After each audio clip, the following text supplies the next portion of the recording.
कल्पना करा, जंगलातील एका वारुळावर कुऱ्हाडीचा घाव पडतो आणि त्या वारुळातून रक्त वाहू लागते.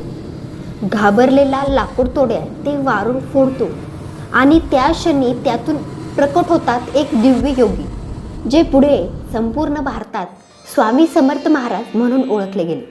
पण या कथेतील एक गोष्ट फार कमी लोकांना माहिती आहे.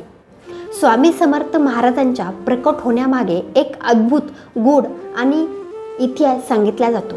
परंपरेनुसार स्वामी समर्थ हे नरसिंहा सरस्वती यांचे पुढील अवतार मानले जातात.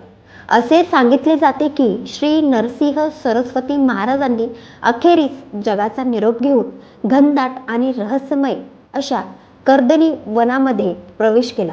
हे जंगल अत्यंत शांत, गूढ आणि तपश्चर्येसाठी पवित्र मानले जाते. तेथे त्यांनी गाढ योग समाधीत बसून कठोर तपश्चर्या सुरू केली. काळ पुढे पुढे सरकत गेला, वर्ष उलटत गेली आणि असे मानले जाते की शेकडो वर्ष ते समाधीतच होते. हळूहळू त्यांच्या शरीराभोवती मुंगेची मोठे वारूळ तयार केले. जंगलात कुणालाही कल्पना नव्हती की त्या वारुळात एक महान योगी समाधीत बसले आहेत. आणि मग एक दिवस जंगलात एक लाकूड तोडत होता. तो झाडे शोधत शोधत त्या मोठ्या वारुळाजवळ आला. त्याला वाटले की साधे मातीचे वारूळ आहे. त्याने कुऱ्हाडीने त्यावर एक जोरदार घाव घातला.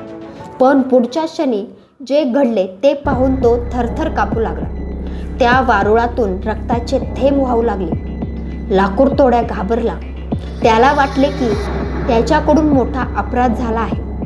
त्याने घाईघाईने ते वारूळ फोडले आणि त्या क्षणी त्या वारुळातून एक तेजस्वी दिव्य योगी बाहेर आले. त्यांच्या चेहऱ्यावरचं अपार तेज होतं. डोळ्यात अद्भुत करुणा होती. लाकूड तोड्या लगेच त्यांच्या चरणी पडला आणि क्षमा मागू लागला. तेच होते श्री स्वामी समर्थ महाराज. स्वामींनी त्याला क्षमा केली आणि आशीर्वाद दिला. यानंतर स्वामी समर्थांनी संपूर्ण भारतभर भ्रमण केले.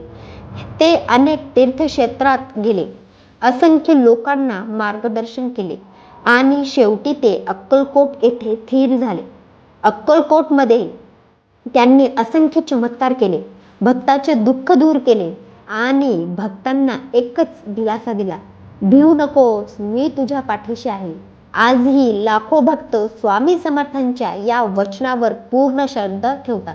जर तुम्हालाही स्वामी समर्थांवर श्रद्धा असेल तर कमेंटमध्ये श्री स्वामी समर्थ नक्की लिहा.